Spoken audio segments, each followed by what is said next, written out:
les années 80, en France, il y a des professionnels de santé qui se sont penchés sur la question de l'utilisation du cheval à des fins thérapeutiques pour l'homme. Ils ont mis en place et développé de nombreux dispositifs de soins impliquant le cheval.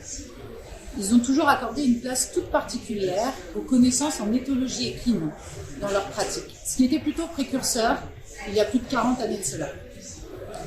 Ces différentes thérapies avec le cheval, nommées aussi équithérapie et hippothérapie, sont pratiquées par toutes sortes de professionnels de santé et de la relation d'aide. Ces professionnels allient leur connaissance de l'humain et du cheval pour proposer et accompagner différents types de publics, que ce soit dans le champ sanitaire, de la santé, médico-social ou social. Eh bien, merci. Et après cette introduction, je pense qu'il faudrait peut-être que nous nous présentions. Effectivement. Commençons par se présenter. Alors, qui sommes-nous? Nous sommes les co-présidents de la FENTAC. La FENTAC, c'est la Fédération nationale de thérapie avec le cheval. Il s'agit d'une association loi 1901 sans but lucratif. Elle a été créée en 1986 sur l'initiative de René de Lubersac. Nous vous parlerons d'elle un petit peu plus tard. C'est l'histoire d'une grande dame. Et quels sont les objectifs de la FENTAC? Eh bien, les objectifs de la FENTAC sont divers. En premier, nous voulons regrouper les personnes et les associations qui pratiquent une forme de thérapie avec le cheval ou qui s'y intéressent. Puis, nous voulons mettre en place, nous avons mis en place et nous assurons une formation spécifique aux thérapies avec le cheval. Ensuite, l'autre objectif, c'est de promouvoir la recherche et l'approfondissement tant théorique que pratique de ces thérapies. Ensuite, nous voulons favoriser le développement des thérapies avec le cheval en soutenant et en s'associant, si nécessaire, aux différentes initiatives qui peuvent émerger. Puis enfin, nous voulons informer le grand public et les professionnels, soit du monde du cheval, comme ceux du monde de la santé, en participant notamment à différentes manifestations en France ou même à l'étranger, comme aujourd'hui au Salon du Cheval d'Angers. Peut-être que nous pourrions aussi parler plus particulièrement de nous deux, toi et moi, et nous présenter chacune. Comme tu étais là bien avant moi à la FENTAC, je te laisse commencer. D'accord. Alors moi je m'appelle Brigitte Martin. Je suis psychomotricienne, ou tout du moins j'étais psychomotricienne puisque je suis maintenant à la retraite. Je suis thérapeute avec le cheval, plutôt j'étais thérapeute avec le cheval, je n'ai plus de clinique. Je suis depuis l'an 2000 directrice de la formation de la FENTAC et depuis 2001 coprésidente avec une autre coprésidente Elsa, coprésidente de la Fédération nationale des thérapies avec le cheval. Je suis formatrice et bien sûr à la FENTAC et dans d'autres organismes de formation tels que l'AFAR. J'ai travaillé aussi à l'école d'éducateurs de Buc. Voilà, donc je continue, je suis à la retraite, mais pas au niveau de la FENTAC. Je suis toujours formatrice et coprésidente, cette fois-ci avec Elsa. Et directrice de la formation. Ah oui, je suis directrice de la formation. Donc, une question, oui? Ah oui, j'ai une question parce que souvent quand on parle de psychothérapie, on parle souvent d'un parcours de psychologue. Là, je vois que vous avez un parcours de psychomotricienne et de thérapeute. Qu'est-ce qui va venir différencier? Parce que je pense que psychologie, on fait partie d'un ordre professionnel, c'est ça? Thérapeute, quelle va être un thérapeute, c'est un soignant. Ouais. Un psychomotricien, un orthophoniste, un kinésithérapeute, un ostéopathe, une infirmière, une psychologue, une infirmière. Ce sont des soignants, ce sont des thérapeutes. Nous ne sommes pas psychothérapeutes. D'accord. Si des psychologues viennent dans notre cursus et sont psychothérapeutes, ils utiliseront la psychothérapie avec le cheval. Mais nous sommes des thérapeutes avec le cheval. À chacun son métier de base et sa façon de décliner la thérapie avec le cheval. Pardon ? C'est pas un thérapeute. Qu'est-ce que c'est ? C'est quelqu'un qui soigne. Quelqu'un qui accompagne la personne pour Quelqu'un qui apporte un qui a soin lieu, psychique, mais aussi moteur, le kiné, kinésithérapeute, c'est un soin Donc là, parce que vous moteur, étiez... et social. Un éducateur apporte un soin s'il va dans les rues aider les SDF. C'est aussi une forme de soin, c'est apporter son aide. D'accord. Donc parce que vous étiez psychomotricienne, vous avez été directement thérapeute, quoi. Enfin, oui, on est soignant, soignant, voilà, c'est thérapeute ça. en psychomotricité. D'accord. On parle de thérapie psychomotrice. D'accord. Tout à fait. Ok, merci. Donc moi je suis psychomotricienne également, c'est beaucoup plus récent que je suis professionnelle avec toi, parce que c'est 2023. Par contre j'enseigne à la FENTAC, je suis formatrice à la FENTAC depuis 2015, je suis aussi enseignante en psychomotricité dans une école de psychomotricité où j'enseigne et où je suis responsable pédagogique, je participe à toute la réflexion autour de l'enseignement qui est donné dans cette école. Je suis également thérapeute avec le cheval, puisque j'ai suivi le cursus de la FENTAC, que j'ai fini en 2012. Et par ailleurs, je suis copropriétaire et responsable d'un centre équestre que nous avons créé, mon mari et moi, en 2011, où j'exerce la thérapie avec le cheval. J'en parlerai un petit peu plus après quand on parlera des différents secteurs et des différents cadres d'exercice pour le thérapeute avec le cheval. Et c'est également un centre équestre qui propose de l'équitation, de loisirs, de pleine nature et de la pension. Mais du coup, effectivement, vous demandez un peu qu'est-ce qu'un thérapeute et peut-être qu'on peut dire un petit peu qu'est-ce qu'on entend par thérapie avec le cheval. Quelles sont pour nous la définition de thérapie avec le cheval ? Eh bien, pour nous, il s'agit de toute forme de thérapie. Comme vous le disiez, les thérapies, c'est au sens large. Souvent, quand on dit thérapie, dans un espèce d'inconscient collectif, on pense psychothérapie. J'aime bien rappeler que la thalassothérapie, c'est de la thérapie. On utilise l'eau de mer pour se soigner.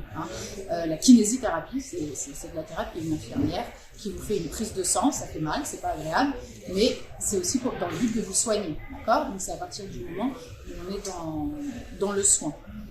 Et donc pour nous, c'est vraiment toute forme de thérapie qui va être dispensée par un professionnel. Pour nous, c'est important que ce soit un professionnel de la thérapie, un professionnel de la relation d'aide. Qu'on soit dans le secteur sanitaire, de la santé, mais aussi social ou médico-social auprès des personnes handicapées.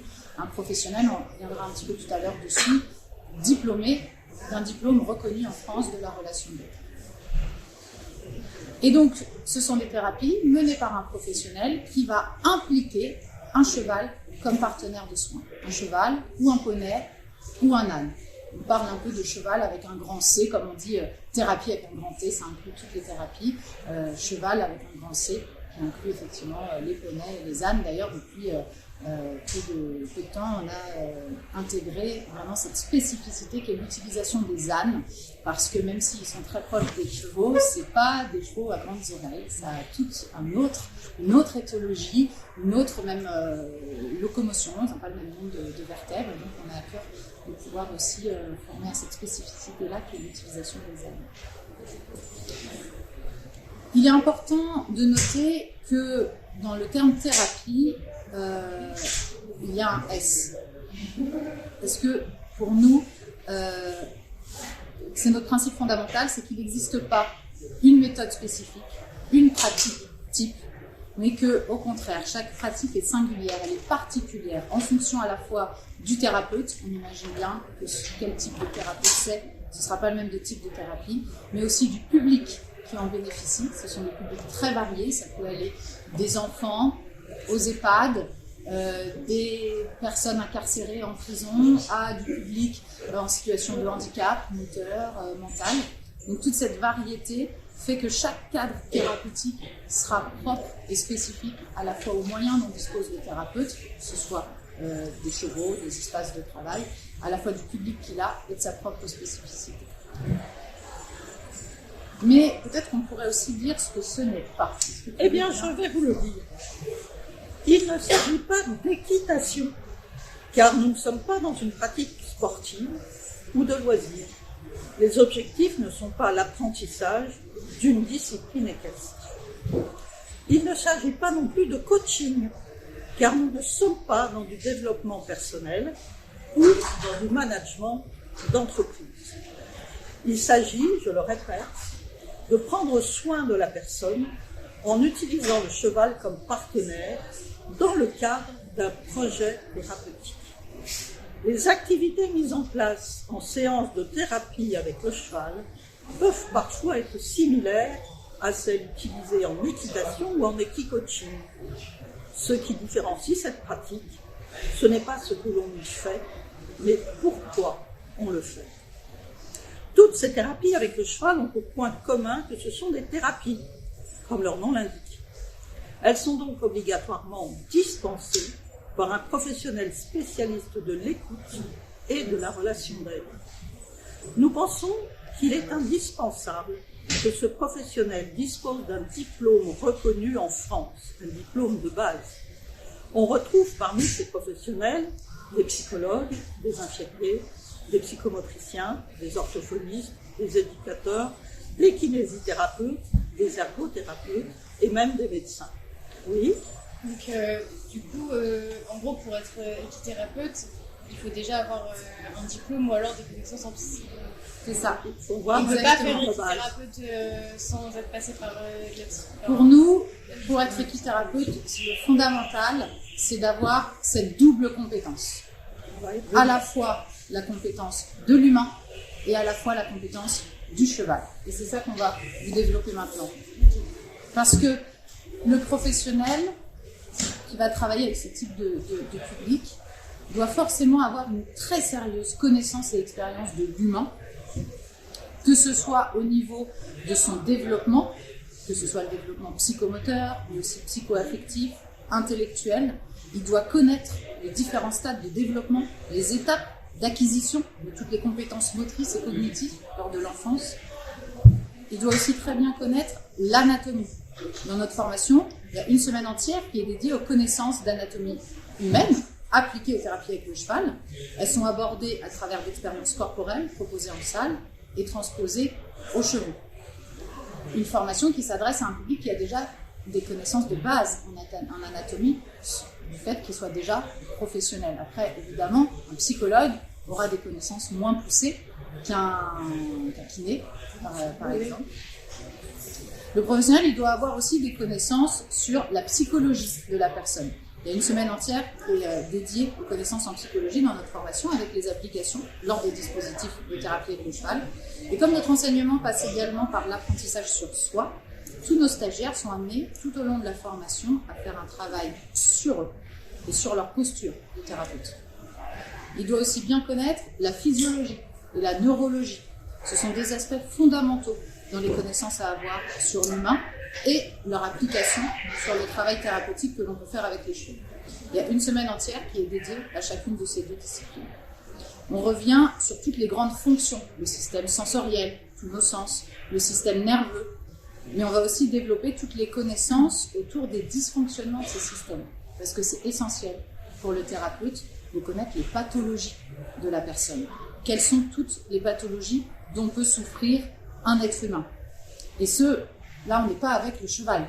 On doit déjà avoir ces connaissances-là, même sans le cheval. On doit être capable de pouvoir évaluer toutes ces difficultés et surtout avoir de l'expérience, et ça, c'est un prérequis pour pouvoir devenir thérapeute avec le cheval, de l'expérience dans le traitement de ces maladies, de traitement de ces troubles, le traitement de ces difficultés, de ces pathologies. Il faut savoir les soigner avant de pouvoir commencer à les soigner avec le cheval. Et donc, c'est vraiment dans l'exercice de sa profession de base, savoir soigner ses pathologies dans l'exercice de sa profession de base, qu'ensuite la personne va pouvoir se spécialiser, se professionnaliser à l'utilisation du cheval et savoir ensuite les traiter dans le cadre d'une thérapie avec le cheval. Et la formation qu'on propose sur 3 ans, sur 600 heures, permet ça. La personne, forte de ses connaissances de base, dans tous ces domaines, avec des domaines, vous imaginez bien, plus développés chez certains que chez d'autres selon leur origine, apprend ensuite à pouvoir utiliser ces connaissances-là apprendre plus pour pouvoir traiter les patients en présence du cheval, avec une présence du cheval. Pardon, j'ai cliqué trop vite. Mais pour proposer une thérapie avec le cheval qui soit opérante, qui fonctionne, mais surtout qui soit sécuritaire, il doit aussi avoir par ailleurs de solides connaissances du cheval. Être un homme ou une femme de cheval. Au-delà d'avoir des connaissances en équitation, c'est avant tout être un fin connaisseur du cheval et de cet animal dans tous ses aspects. Il doit connaître son langage et sa manière de communiquer avec ses congénères et avec l'homme. Oui, moi aussi. Un chien s'est introduit là, il me dit mais on peut faire aussi de la médiation animale avec des chiens. C'est vrai, mais c'est pas le sujet, mon ami. Ils ne sont pas des spécialistes. Mais c'est aussi très intéressant la médiation avec les chiens. Le cheval, il a une communication non verbale. Le thérapeute, il doit pouvoir avoir une fine lecture de tous les messages corporels et comportementaux qui vont être adressés par les chevaux lors des séances. Pour cela, il doit avoir d'importantes connaissances en éthologie équine. Depuis sa création, dans les années 80, la formation de la FENTAC accorde une très grande place aux connaissances théoriques et pratiques en éthologie équine. Jean-Claude Barret, qui est un éthologue émérite français, malheureusement décédé aujourd'hui, a toujours été un membre très actif de la FENTAC. Il s'est énormément investi dans notre formation. Aujourd'hui encore, 2 semaines entières, 70 heures en tout, sont entièrement consacrées à l'éthologie équine humaine, avec un important bagage théorique et de la pratique à pied avec les chevaux. En effet, toutes ces connaissances sont encore trop souvent méconnues des cavaliers. Elles sont indispensables pour un thérapeute avec le cheval. Les connaissances en éthologie et en physiologie équine permettent de savoir quels sont les besoins fondamentaux des chevaux. Et les thérapeutes ont toujours à cœur de faire leur maximum pour assurer la satisfaction de ces besoins pour les chevaux avec lesquels ils sont amenés à travailler. Les connaissances en éthologie permettent également aux thérapeutes de comprendre et de pouvoir anticiper les différents comportements adoptés par les chevaux. Il peut ainsi garantir à chaque instant la sécurité de tous lors des séances. À la fois car il sait pourquoi le cheval se comporte ainsi lors de la séance, mais aussi parce qu'il peut utiliser ses connaissances pour agir sur le cheval en induisant tel ou tel comportement selon son besoin lors de la séance. Un exemple, si le patient est plutôt dans quelque chose où il voudrait faire avancer le cheval, qu'il marche dans un pas dynamique pour ressentir le mouvement, le thérapeute saura, par sa posture et son attitude, induire ça chez le cheval. Ça, les cavaliers connaissent, la mise en avant et dans un pas dynamique. Et au contraire, si le cheval est agité, le patient aussi, et que le thérapeute soit calme, que le cheval reste immobile, tranquille, relâché, c'est aussi par ses connaissances en éthologie qu'il saura amener ce comportement chez le cheval. Donc, c'est vraiment dans les deux sens que c'est très important d'avoir ces connaissances-là, à la fois pour comprendre pourquoi le cheval est comme ci et comme ça, et à la fois pour induire chez lui les comportements souhaités. Il doit avoir également une bonne connaissance de la locomotion et de l'anatomie du cheval, afin d'une part de pouvoir détecter immédiatement toute boiterie ou signe d'inconfort, mais aussi pour comprendre son fonctionnement locomoteur et postural. Et enfin, pour connaître l'incidence sur le corps du cavalier des mouvements tridimensionnels induits par le mouvement d'un cheval qui marche au pas. Il doit également savoir éduquer et travailler les chevaux pour que les séances soient un espace et un temps des plus confortables et sécuritaires. La sécurité, c'est quelque chose qui revient tout le temps. Pour le bénéficiaire, mais aussi pour le professionnel et aussi pour les chevaux. Beaucoup de thérapeutes travaillent avec leurs propres chevaux ou participent aux soins quotidiens qui sont dispensés à leurs partenaires équins. Ils doivent donc savoir assurer cet entretien.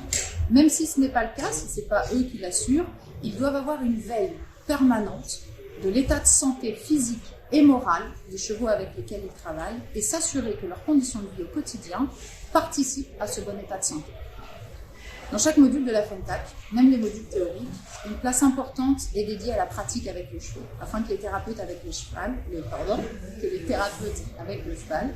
puissent avoir un solide bagage dans ce domaine. Mais est-ce que c'est récent ça? Depuis quand ça date cette histoire d'utiliser le cheval? Eh bien, on va parler un petit peu historique. L'idée d'utiliser le cheval dans le but de soigner l'homme ne date pas d'hier. On reconnaît au cheval des propriétés thérapeutiques depuis l'Antiquité. À cette époque, les vertus du contact avec cet animal et de la montre sur son dos en auraient déjà fait une activité préconisée pour améliorer l'état de personnes souffrantes ou pour fortifier les membres ou encore afin de soutenir l'éducation des enfants et des adolescents.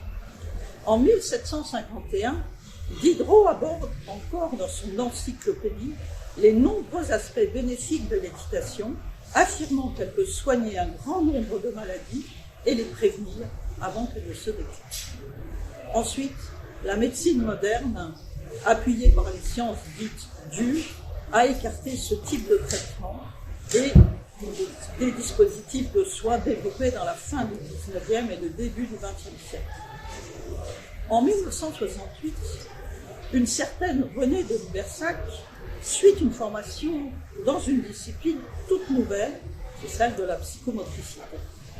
Cette femme, qui deviendra la pionnière des thérapies avec le cheval en France, était également cavalière, femme de cheval et même monitrice d'équitation. Lors de ses études en psychomotricité à la faculté de médecine de Paris, la dimension thérapeutique des pratiques équestres est pour elle une évidence. À chaque nouvel enseignement dont elle bénéficie sur l'anatomie, la physiologie, la psychologie, le développement psychomoteur et psychoaffectif, sur les pathologies et j'en passe. Elle n'aura alors de cesse, durant toute sa carrière, de développer cette idée, celle d'utiliser le cheval comme partenaire dans l'exercice d'une thérapie. Elle va s'associer dès le début à d'autres thérapeutes qui partagent cette même idée. Je citerai le kinésithérapeute Hubert Lallery, et ils vont organiser des groupes de réflexion et de travail pluridisciplinaires qui vont permettre une recherche et un important développement tant théorique que pratique de cette nouvelle discipline tout au long de la fin du XXe siècle. C'est au cours de ce cheminement qu'elle crée la FENTAC en 1986, dans le but de rassembler les différents professionnels souhaitant développer ce concept de thérapie avec le cheval. Cette fédération avait aussi pour but de proposer une formation spécifique à l'intention des professionnels déjà diplômés dans le soin ou le social, souhaitant bénéficier de cette réflexion émergente et de l'élaboration théorique et clinique qui en ressort. Cette formation s'est étoffée et affinée avec les années. Elle intègre aujourd'hui à la fois les premiers travaux précurseurs, mais également toutes les études et découvertes récentes, que ce soit au niveau de l'humain, notamment en neurologie, que du cheval, notamment les nouvelles découvertes en éthologie. Et bien sûr, cette fédération va poursuivre le travail de recherche et de développement de cette nouvelle discipline et filière. Elle continue encore ce travail aujourd'hui. Tout au long de ces 35 dernières années, les pratiques de thérapie avec le cheval, mais également de différentes formes de médiation associant le cheval, vont se développer et foisonner auprès d'un grand nombre de types. Le handicap, traumatisme, maladie, enfants, adultes, personnes âgées, etc. Et dans différents domaines thérapeutiques, rééducatifs, sociaux. On assiste aussi, depuis une dizaine d'années, à une véritable explosion à la fois médiatique et sur le terrain de ces activités, avec des retombées plus ou moins favorables. D'un côté, ce récent engouement pour ces formes de thérapie permet un développement de pratiques et de la recherche plus important, ce qui est vraiment positif. De l'autre côté, il ouvre aussi la porte à de possibles dérives éthiques et déontologiques, avec parfois des positionnements opportunistes des personnes venant servir leur propre intérêt, notamment pécuniaire, plutôt que celui de bénéficiaires. Nous pensons qu'il est aujourd'hui important qu'une veille soit installée autour de toutes ces questions et nous défendons l'idée qu'une réglementation aujourd'hui totalement inexistante devrait voir le jour. Nous reviendrons sur cette question à la fin de notre conférence. Elsa, peux-tu nous parler aussi des autres formations qui existent en France? Avec plaisir, parce que il n'y a pas que la FENTAC qui propose des formations. D'autres se sont développés au fur et à mesure des années. Sur le plan national, maintenant, on retrouve à peu près 6 formations longues qui ont grosso modo le même volume horaire, qui va généralement entre 400 à 800 heures d'enseignement théorique ou pratique, 100 à 200 heures de stage sur le terrain et qui sont pour chacune validées aussi par un travail de fin de formation, généralement un mémoire. Je vais vous les présenter dans leur ordre de création chronologique. Donc comme on vous l'a dit, en 86, il y a eu la FENTAC. Ensuite, en 97, il y a eu la fédération Andy Cheval qui a été créée. Cette fédération n'existe plus aujourd'hui, elle a évolué. Maintenant, ça s'appelle Equissi France depuis 2019. Il y a eu en 2005, Equissi France, il y a eu en 2005 la création de la Société française d'équithérapie qui a proposé elle aussi une formation longue. C'est 2 psychologues qui avaient suivi la formation de la FENTAC qui ont proposé une formation assez équivalente, au moins dans le volume horaire et le déroulement. En 2012, l'un de ces 2 psychologues s'est dissocié pour former un autre institut de formation qui s'appelle l'Institut de formation en équithérapie. Et plus récemment, en 2018, il y a la fédération, la FFE, Fédération française d'équitation, qui a elle aussi proposé une formation longue, à la fois ouverte aux moniteurs et comme nous aux professionnels de la santé. Là également, c'est une personne qui a suivi la formation FENTAC, qui a ensuite développé cette formation au sein de la FFE. Et la dernière, là, à être arrivée en France, c'est celle en hypothérapie. On verra un petit peu tout à l'heure aussi ces différents termes proposés par le domaine d'Ippios qui a démarré là en 2023. Toutes ces formations, oui. Vous avez dit que si on a une monitorat, on peut entrer dans une formation d'hypothérapie. Celle de la FFE et celle d'Equissi. Ouais. Sachant que, et c'est là que je vais en venir, c'est pas de l'équithérapie.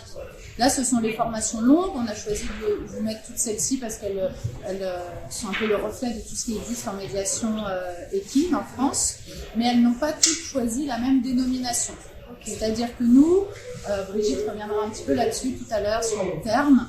À la FENTAC, on a choisi celle de thérapie avec le cheval. On vous dira tout à l'heure pourquoi thérapie avec le cheval plutôt que thérapie. Equissi France, ils ont choisi le terme d'équissi. Ce sont des équissiens qui pratiquent l'équissi. La SFE et l'IFEC, quant à eux, utilisent le terme d'équithérapie. Donc ils forment à devenir équithérapeute. La FFE n'utilise pas le terme de thérapie, elle a choisi celui de médiation. Et elle appelle ça médiation avec l'équité. Et au domaine d'Ippios, il parle d'hypothérapie parce qu'il y a une distinction qui s'est installée en France entre équithérapie et hypothérapie. On reviendra là-dessus sur une slide un peu plus tard. Parmi toutes ces formations, il y a uniquement celles d'Equissi France et celles de la FFE qui sont ouvertes à d'autres professionnels que les soignants. Et donc ce sont les 2 aussi qui disent que c'est pas de la thérapie. Oui. Et alors que thérapie avec le cheval et thérapie, donc la FENTAC, la SFE, l'IFEC, pour entrer en formation et du coup faire de la thérapie après. Et pardon, les domaines d'Ippios, il faut avoir un diplôme de soin. Il existe aussi des formations courtes réparties un petit peu sur notre territoire. Là, je vous en ai nommé que quelques-unes, il y en a bien d'autres, qui sont des formations pour les 2 premières, celles dispensées à Paris par la phare ou dans les Hauts-de-France, la Épilien, qui sont destinées principalement aux accompagnants de séances qui souhaitent être mieux formés pour ces séances-là. Donc, c'est des séances qui sont dispensées par un professionnel, qui soit thérapeute ou différents types de professionnels de la médiation équine, et menées en collaboration avec des partenaires, peut-être les éducateurs d'un établissement, ou les infirmiers, ou les psychologues, qui souhaitent du coup avoir une formation complémentaire. Il existe aussi d'autres formations qui ont différents modules à la carte, ouverts à différentes différents publics, j'en ai nommé 2 ici. Pour nous, cette diversité est une certaine forme de richesse, mais c'est aussi une grande source de confusion pour le public, pour les bénéficiaires, pour tous nos partenaires, que ce soit le centre équestre, et pour les thérapeutes eux-mêmes. Et du coup, autour de toute cette confusion, je te propose, Brigitte, de revenir sur les différents termes utilisés. Tout à fait. Alors, comme tu l'as dit tout à l'heure, en donnant notre définition de thérapie avec le cheval, pour nous, ce terme englobe toute forme de thérapie impliquant le cheval, dès lors qu'elles sont dispensées par un professionnel diplômé de la relation d'aide. Depuis quelques années, les thérapies se voient donc divisées en 2 catégories distinctes. L'équithérapie d'un côté et l'hypothérapie. Et il est drôle de noter qu'au niveau étymologique, ces 2 terminologies ont exactement la même définition. On est simplement soit dans une origine grecque, soit dans une origine latine. Équithérapie est le terme le plus utilisé par le grand public, depuis toujours, et encore aujourd'hui. Il est à noter que c'est le tout premier terme à avoir été employé en France. Il est apparu dans les années 70, il y en a beaucoup ici, et peut-être même pas encore mieux, lorsque les centres équestres ont commencé à recevoir des personnes handicapées et à nommer à tort équithérapie leurs activités d'équitation adaptées. À sa création, en 1986, la FENTAC a donc fait le choix d'utiliser le nom thérapie avec le cheval, justement pour s'en différencier. À sa création, en 2005, la Société française d'équithérapie a quant à elle choisi d'utiliser le terme d'équithérapie en le définissant comme un soin psychique médiatisé par le cheval, une prise en charge psychocorporelle. Cette définition a pour but de replacer le terme d'équithérapie dans le champ de thérapie.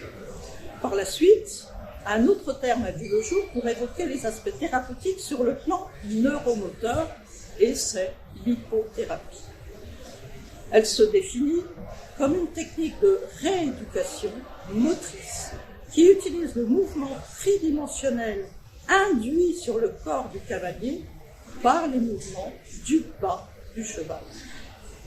Il est intéressant aussi de savoir que ce terme, celui d'hypothérapie, est celui qu'emploient depuis les années 70 nos amis belges pour désigner toutes les activités de thérapie avec le cheval au sens large. C'est un sacré casse-tête en fait, tout ça. Et quand oui, même, c'est hein. un sacré casse-tête. Les Belges parlent d'hypothérapie pour dire équithérapie, nous on parle d'équithérapie pour dire équithérapie, mais hypothérapie pour dire autre chose. En tout cas, à la FENTAC, notre approche, elle est globale. C'est-à-dire que pour nous, on est à la fois dans une approche psychocorporelle et neuromotrice. Et on trouve d'ailleurs assez dommage qu'il y ait un clivage qui s'installe en France avec l'utilisation de ces 2 termes distincts, que sont équithérapie et équithérapie. Pour nous, toutes les deux, on est psychomotriciennes. Le cœur de la psychomotricité, c'est qu'on ne peut pas séparer le corps et l'esprit. Et donc, qu'il y a un tel clivage induit par ces 2 termes qui s'installent comme ça entre le corps et l'esprit, entre psychologie et neurologie, on pense qu'il est intéressant d'avoir une prise en charge globale de la personne, tant psychique que physique, surtout avec l'utilisation du cheval, qui implique d'emblée un engagement total. Vous êtes tous auprès des chevaux, vous savez très bien qu'on ne peut pas y aller sans son corps, on ne peut pas y aller sans ses émotions. C'est pas possible. Et donc pour nous, quand on accompagne une personne, on soigne une personne avec le cheval, il est important de le prendre en compte dans sa globalité, que ce soit au niveau psychique, affectif, émotionnel, mais aussi corporel, sensoriel, moteur. Donc, nous nous retrouvons dans aucune des 2 définitions qui sont actuellement données à ces 2 termes, équithérapie, thérapie, ou alors dans les 2 à la fois. Mais je voudrais revenir sur quelque chose que j'avais oublié de dire juste avant sur les différentes formations qui existent et les différents termes qui existent. On voudrait dire que pour nous, toutes ces formations comme je dis, il y en avait d'autres que celles qu'on a nommées, ont leur place dans le paysage actuel de la filière. Et que la FENTAC a beaucoup de respect pour chacune d'eux et soutient toute nouvelle initiative. Nous émettons toutefois quelques points de vigilance sur la nécessité de respecter une déontologie solide qui ne peut être garantie que par de solides compétences, connaissances et expériences, comme on l'a dit tout à l'heure, que ce soit de l'humain ou des chevaux, pour pouvoir exercer en autonomie ce type de thérapie. Nous pensons que la diversité est une vraie force, même si, effectivement, c'est compliqué. C'est pour cela d'ailleurs que nous utilisons le terme thérapie au pluriel. La diversité peut souvent être source de désaccords, et il est évident que nous ne partageons pas les mêmes idées et les mêmes valeurs que d'autres organismes de formation. Mais les confrontations d'opinions et les divergences de points de vue sont pour nous primordiaux. Ils sont le moteur d'une réflexion permettant de toujours avancer et progresser. La pensée unique, ou une idéologie commune à tous, serait néfaste, voire dangereuse selon nous. Mais peut-être qu'on pourrait dire quelques mots sur comment fonctionnent les thérapies avec le cheval. Tout à fait. Eh bien, le plus important, c'est le cadre thérapeutique que nous construisons et que nous assurons. Il s'agit des conditions et du climat dans lequel se déroulent les thérapies. Le cadre thérapeutique est fondamental. Il se doit d'être toujours clair, solide, contenant et porteur. Ce cadre doit à chaque instant assurer la sécurité tant physique que morale du patient.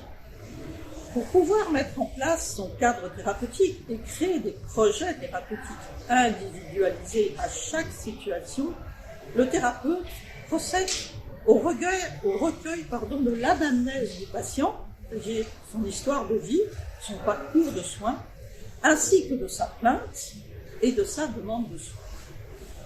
Il évalue également autant ses difficultés que ses capacités pour lui proposer des dispositifs de soins ajustés et adaptés.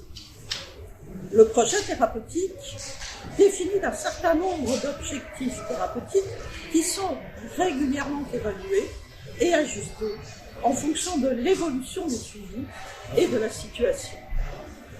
Nous tenons à dire, et ça c'est très important, qu'il n'y a pas de cadre modèle. Chaque équipe ou chaque soignant met en place le cadre qui convient en fonction des pathologies et des projets thérapeutiques. Le thérapeute est garant de ce cadre et se doit de respecter cette rencontre singulière qui va permettre de tisser des liens entre les trois protagonistes, c'est-à-dire le patient, le soignant et le cheval. Nous n'appliquons pas de méthode toute faite ou de protocole. Nous construisons un cadre thérapeutique spécifique, individualisé en fonction du professionnel, du public, du lieu, de la cavalerie. Mais quels bénéfices ces différents cadres thérapeutiques peuvent apporter aux patients? Elsa, tu nous en parles? Oui, sur le plan corporel, la mise à cheval des patients apporte un très grand nombre de bénéfices, grâce notamment à la mobilisation passive que va induire sur le corps du cavalier le mouvement du cheval qui marche au pas. J'en profite pour préciser que le pas est l'allure privilégiée dans ce type de prise en soin. Les séances se déroulent toujours dans le calme. Il est possible d'intégrer du trot, du galop, ça peut être très intéressant selon les projets thérapeutiques. Mais souvent, pour bénéficier de cette mobilisation et de tous les bénéfices, je vais vous détailler un petit peu ces bénéfices, il est important de rester au pas dans le calme et important aussi que le cavalier ne soit pas en train d'agir, pas de tenir les rênes, pas de diriger, mais qu'il soit en train de recevoir, d'être attentif, de porter son attention sur ce qu'il ressent, se concentrer sur ses sensations. C'est beaucoup plus opérant et ça permet beaucoup plus de bénéfices que s'il est concentré à devoir faire un slalom ou diriger son cheval. Lorsque le patient est à cheval, au pas, l'ensemble de son corps est mobilisé dans un mouvement tridimensionnel. Ça va dans les 3 dimensions de l'espace. Je pense que vous visualisez tous sur un cheval. On est comme ça porté d'avant en arrière, notamment dans les montées, hein, on voit cette impulsion qu'a le cheval. On est également porté comme ça de gauche à droite, on le voit encore plus dans les descentes hein, de ce cheval qui va alterner. Et on a aussi quelque chose de haut en bas, donc on est vraiment dans ces 3 dimensions de l'espace. Il est intéressant de savoir que ce mouvement tridimensionnel induit sur le bassin du cavalier qui va se propager dans tout son corps, reproduit très exactement celui de la marche de l'homme. On observe alors, chez les patients, un redressement et une amélioration du tonus postural grâce au recrutement tonique réflexe de l'axe qui est induit par cette situation. Et cela va permettre un renforcement musculaire. On observe également un assouplissement de tout le corps grâce au mouvement tranquille, régulier et répétitif du cheval qui va marcher au pas. Et cela permet un relâchement musculaire qui apporte de la détente et une diminution des mouvements parasites. Ça pourrait paraître paradoxal, on dit alors, est-ce qu'on est en train de renforcer ou est-ce qu'on est en train de relâcher? Mais je pense que tous les sportifs et toutes les personnes qui font un travail sur leur corps savent que le plus important c'est de faire les deux. C'est de relâcher ce qu'il faut et de tenir ce qu'il faut. Nous sommes dans une régulation de l'ensemble de la tonicité du corps. Et on observe du coup une diminution des troubles du tonus qui soient d'origine neuromotrice, comme par exemple dans les handicaps moteurs, ou psychoaffectives, comme des tensions générées par du stress, ou alors au contraire une hypotonie générée par un état de dépression. Et quels sont les bénéfices sur le plan psychologique? Eh bien, le thérapeute va accueillir les symptômes de ses patients sans chercher directement à les réduire. Son attitude est faite d'empathie pour apporter un soutien au développement naturel du patient. L'expression des émotions passe souvent par une expression corporelle, comme les attitudes, les gestes, les regards, les déplacements. Le cheval y est particulièrement sensible et il réagit par son comportement. Toutes ces manifestations de l'état interne du patient sont prises en compte par le thérapeute qui est à même de restituer un sens grâce notamment à la lecture du comportement du cheval. Il va pouvoir en faire un retour au patient, soit par la parole, soit par son attitude, sa posture, ses propositions. Il est à noter qu'en thérapie avec le cheval, nous ne donnons pas de consignes, mais nous faisons seulement des propositions. Le patient reste toujours libre d'y adhérer ou pas. Il n'est pas rare qu'au début d'une thérapie avec le cheval, des temps de régression soient spontanément recherchés par le patient ou proposés par le thérapeute. Cette régression se fait dans une dynamique évolutive, car elle va permettre le réaménagement de fonctions psychiques et physiologiques. En effet, revisiter des situations de la toute petite enfance en les revivant corporellement, quand on est sur un cheval, on est porté, on a l'odeur du cheval, on a la chaleur du cheval, ce qui est totalement analogique au portage de la maman. Et donc c'est une véritable ressource. L'objectif n'est pas toujours d'accompagner la personne dans son évolution, il peut être tout simplement aussi de permettre le maintien des acquis et de prévenir toute dégradation, que ce soit au niveau psychologique, au niveau corporel. Je pense notamment au travail avec les personnes âgées. Mais où trouve-t-on ces thérapies? Quels sont les cadres d'exercice? Alors, il existe, on a essayé de synthétiser en 4 grands cadres d'exercice possibles. Des fois, il y a des ponts, hein, c'est pas non plus comme si c'était exactement ça, mais c'est pour que vous puissiez aussi vous faire une représentation de où ça se passe. Là, on a vu un peu comment, par qui, mais de où ça se passe et dans quel cadre d'exercice. Donc, on les a donnés dans cet ordre-là, il n'y a pas vraiment d'ordre hein, en réalité, c'est bien qu'il faut commencer par l'un. Voilà. Donc, ça peut être un professionnel qui va exercer sous un statut de type libéral.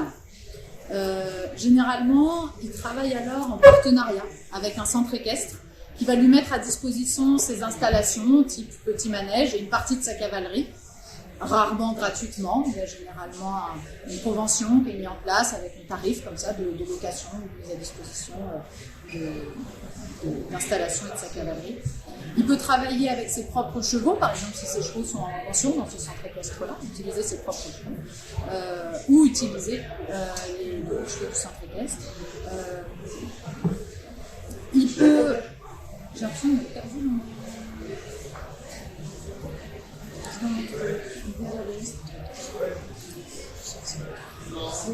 Hein? Ouais, ça a sauté. Hein. On a un bug dans l'écriture, mais c'est pas grave. Un autre statut possible, c'est le thérapeute qui va être salarié directement d'un établissement. Et comme c'est ce que tu as été pendant très nombreuses années, je te laisse faire cette présentation-là. Donc, être salarié d'un établissement sanitaire, social, médico-social, et emmener des patients de cet établissement dans un centre équestre à proximité. Il existe, non, c'est quoi ça? Oui, parce que ça c'est tu moi. apprends. Moi par contre, je me suis installée, j'ai créé donc ma propre structure équestre et donc c'est une autre possibilité, c'est des structures équestres qui vont être spécialisées dans du coup cette pratique-là. Après, même s'ils ont cette spécificité-là en leur sein, certaines de ces structures équestres sont entièrement dédiées à cela. Il en existe une près de Paris qui s'appelle le Pied à l'étrier, qui est vraiment un centre équestre qui ne fait que de l'équithérapie, de l'hypothérapie. Et il peut y avoir aussi d'autres structures équestres, comme par exemple celle où je travaille, que j'ai montée avec mon mari, qui proposent cette activité parmi d'autres activités, comme je disais, de la balade, de l'équitation, de la monture. Et donc le troisième possible, donc on a vu, il y a soit un professionnel qui est comme ça indépendant et qui à la fois reçoit des particuliers ou a des partenariats avec des établissements en lien avec un centre équestre. On a ce professionnel qui est dans l'établissement, comme je l'étais, et qui du coup, va avec ses patients dans un centre équestre où il a mis aussi en place un partenariat. Il y a donc des professionnels qui ont leurs propres installations, mais il existe aussi en France, ils ne sont pas forcément très médiatisés et pourtant il y en a, et il y en a plus d'un, des établissements médico-sociaux qui ont en leur sein les infrastructures et les chevaux. Et généralement, ils vont du coup proposer de la thérapie à leurs patients, mais généralement c'est aussi une ouverture et ils vont recevoir d'autres patients, d'autres établissements partenaires, des fois même pourquoi pas le mercredi après-midi faire un cours poney pour des enfants qui vont venir du coup au milieu de cet établissement d'enfants autistes pour aller faire leur cours poney, peut-être croiser, donc ça permet aussi cette ouverture de ces établissements par le cheval. Dans des établissements avec handicap, mais aussi dans des établissements plus psychologiques. Par exemple, il y en a un pour des cures de désintoxication, ou dans ce traitement-là de cures de désintox, il y aura le cheval qui est là. Donc voilà, différents secteurs où les chevaux sont directement dans les installations. Mais est-ce qu'il faut avoir un diplôme obligatoire pour pouvoir pratiquer et exercer? Bien, je te redonne la parole, c'est toi qui en parles. Mince, d'accord, c'est vrai. Eh bien, cela peut paraître surprenant, mais au regard de la loi en France, la réponse est non. Il ne faut pas être diplômé pour être équithérapeute ou pour pratiquer une thérapie avec le cheval. Chacun d'entre vous présent ici, si demain vous voulez dans votre centre équestre recevoir un patient, mettre à l'entrée de votre centre équestre votre nom et équithérapeute en dessous et recevoir des patients, vous avez le droit de le faire en toute légalité et personne ne pourra venir vous inquiéter de cela. Est-ce que ça nous plaît et ça nous rassure? Peut-être pas, mais je pense que c'est important de connaître la loi. Et en tout cas, c'est un fait. Il y a une étude juridique concernant justement la réglementation des activités de médiation équine qui a été menée par l'IDE, qui est l'Institut du droit équin, qui a été publiée par l'IFCE, qui ont un très grand stand juste à côté, vous avez peut-être été les voir. Elle a été publiée en 2021, là, très récemment, par l'IFCE. Ces conclusions reflètent un état des lieux à la fois très simple, peut-être inquiétant, mais surtout déjà bien connu par les thérapeutes. Les activités de médiation équine ne sont pas réglementées. Il est donc important de bien rappeler que juridiquement parlant, tout le monde a le droit de faire de l'équithérapie sans devoir justifier d'aucune qualification et d'aucun diplôme. C'est une réalité de terrain qui commence à devenir de plus en plus inquiétante. Que ce soit pour les personnes qui bénéficient de ces thérapies, un public généralement fragile et vulnérable, mais aussi pour les chevaux qui sont utilisés lors de ces thérapies, et enfin pour les thérapeutes qui travaillent sans cadre juridique pour les protéger. Mais pourquoi n'y a-t-il pas de réglementation ? Eh bien, le diplôme est-il obligatoire pour exercer ? Une étude publiée par l'IFCE explique qu'il n'y a pas de cas de jurisprudence. Cela est plutôt bon signe. Cela démontre la compétence des professionnels et la qualité des pratiques qui ont lieu en France depuis plus de 40 ans. Mais aujourd'hui, nous posons cette question au pouvoir public.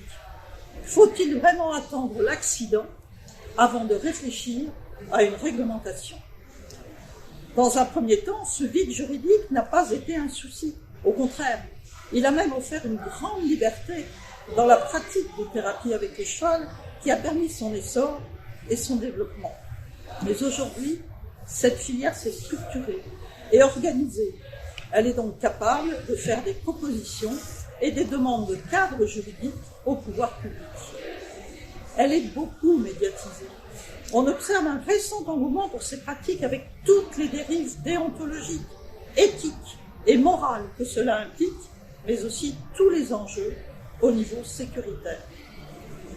Avant de répondre à vos questions, nous allons conclure par cette citation de l'IFCE qui représente justement les pouvoirs publics.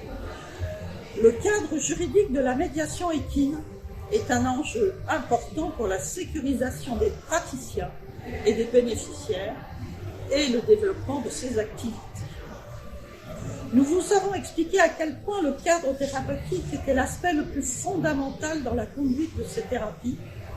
Le cadre juridique en fait partie et il fait aujourd'hui cruellement défaut aux thérapeutes avec le cheval. Merci beaucoup pour votre attention. Merci. On espère vos questions. On sera ravis d'y répondre. Il y en a eu au fur et à mesure, c'était chouette. Merci de l'avoir fait. Oui. Même si peut-être ça nous perd, au moins ça rend vivant et c'était super. Oui. Au début de la présentation, vous avez dit que l'équithérapie ce n'était pas. Et pourquoi vous avez exclu le développement personnel? On l'a mis dans On l'a mis l'équicoaching. dans l'équicoaching, ça fait partie d'une discipline qui Ah, existe absolument. maintenant. Je crois qu'on a mal compris la question. Ah, oui. Pourquoi est-ce que l'équicoaching Vous avez exclu- n'est pas la thérapie et pourquoi le développement personnel n'est pas de la thérapie? Ouais. Généralement, dans la thérapie, on parle d'un soin. Et quand on parle d'un soin, c'est quand il y a quelque chose qui ne va pas et qu'on veut traiter cette chose-là. Une pathologie, un trouble, un dysfonctionnement, une maladie, un handicap. Dans le développement personnel, on peut faire le choix de s'engager dans une démarche de développement personnel, même s'il n'y a rien qui ne va pas. On n'est pas forcément obligé de se dire ma vie ne va pas, j'ai envie de la changer. Voilà. Certaines personnes, peut-être, ils vont là-dedans. Et donc, pour nous, on distingue le coaching de la thérapie. Ce sont deux choses différentes. Le coaching peut se faire en entreprise. La thérapie n'a pas du tout sa place, on n'est pas vraiment là-dedans. Donc, tout ce qui va être l'entreprise, c'est un gros volet du coaching. Mais le coaching, effectivement, peut aussi se faire en individuel, en personnel, coach de vie, voilà. On ne s'inscrit pas vraiment là-dedans dans le champ de la thérapie pour ce que je vous ai dit. Ce qui amène généralement une thérapie, c'est une demande de soins, et prendre soin de quelque chose, c'est soigner quelque chose qui ne va pas. Vous voyez ce que je veux dire? Ça peut être personnel aussi. Ça va dans Oui. la pensée. Enfin, Oui. Après, je pense pas qu'on détienne la vérité, hein, et que c'est notre positionnement. Et il y en a d'autres qui sont tout à fait... dont on reconnaît vraiment bien fondé tout positionnement par rapport à ça. merci. D'autres questions? Est-ce qu'il y a un niveau d'études minimum requis en fait Bac plus 2, c'est-à-dire que les plus petits diplômes permettant de rentrer en formation sont des diplômes Bac plus 2. Ok, par exemple, assistante sociale, c'est vrai. Ouais, Tout à fait. C'est bon, assistante sociale, ça peut. Moniteur éducateur. Il n'y a pas professeur. Comment? Là, on est dans l'enseignement. Ah oui. Alors, c'est vrai que c'est un champ aussi hyper intéressant, hein, que pourrait être la pédagogie, la médiation équine dans la pédagogie, et pas la pédagogie de l'équitation, pas utiliser l'équitation, mais utiliser le cheval pour justement médiatiser un enseignement pédagogique sur, je sais pas, et ça se fait. Mais Les écoles pilotes qui font ça, mais bon, c'est pas encore très... Le cheval Montessori, des choses comme ça pourrait être chouette. Mais là, encore une fois, on ne s'inscrit pas dans le champ du soin, parce que la pédagogie, on n'a pas besoin d'attendre qu'ils vont pas bien pour leur apprendre. Au contraire, le but, c'est justement de ne pas être dans le soin. Mais je suis sûre que ça pourrait être un développement. Parce que parfois, enseignant, ça peut être limite border assistante sociale. Donc, c'est là et aussi. il y a les enseignants spécialisés. Il y a quand même des zones grises aussi, un petit peu dans la détermination du soin. Enfin, jusqu'où mais en va fait, le c'est quand même soin. c'est du côté de l'éducation quand même. L'enseignant, il est du côté de l'éducation et pas de la santé et du soin. Même s'il fait office parfois de tuteur et de... Voilà. Après, là, on est dans deux sujets où on ne peut pas compartimenter, on l'a dit nous-mêmes, qui est l'humain et le cheval. Quand est-ce qu'on fait de l'équitation? Quand est-ce qu'on fait de la randonnée, de la balade? Quand est-ce qu'on fait de l'éthologie? Quand est-ce qu'on fait du travail à pied? Quand est-ce qu'on fait, enfin, dans le cheval et dans l'humain, c'est pareil. Quand est-ce qu'on l'aide à grandir? Et quand est-ce qu'on l'aide parce qu'il va pas bien? Quand est-ce qu'on... donc, c'est sûr que c'est important de définir et d'être au clair sur quels sont les différents champs. Mais c'est sûr qu'il y a plein d'interchamps et qu'il y a plein de fois où ils se croisent, ces champs, hein, évidemment. Et que c'est ça qui est riche aussi, même si ça peut aussi être prêté à confusion. Ouais. Est-ce que la vidéo que vous avez captée va être diffusée? Parce que je trouve ça hyper... Peut-être, ouais, on va essayer. Je sais pas si la prise de son va être... Normalement, on avait demandé... parce qu'il y a des caméras et on pouvait avoir des micros et tout ça, parce qu'on aurait bien aimé, on a beaucoup travaillé, on aurait bien aimé la diffuser après, mais on verra si on nous entend bien Si sur c'est le petit exploitable, smartphone. on le mettra sur notre site internet. Merci, c'est gentil. Non, ça filme pas nous, c'est nous qui avons mis notre petit téléphone. Non, les 3 caméras, on voit ici ce qu'elle filme, elle filme rien. Non, je crois qu'ils les avaient mises parce qu'il y avait des interviews, enfin il y avait la télé là qui s'était installée ici pour... donc ils les avaient mises pour ça, mais pas de problème. Merci. Merci de votre attention. Merci à vous. Bonne fin de journée. Merci. Soirée maintenant. Ça y est, on peut dire bonne soirée. Au revoir. Au revoir.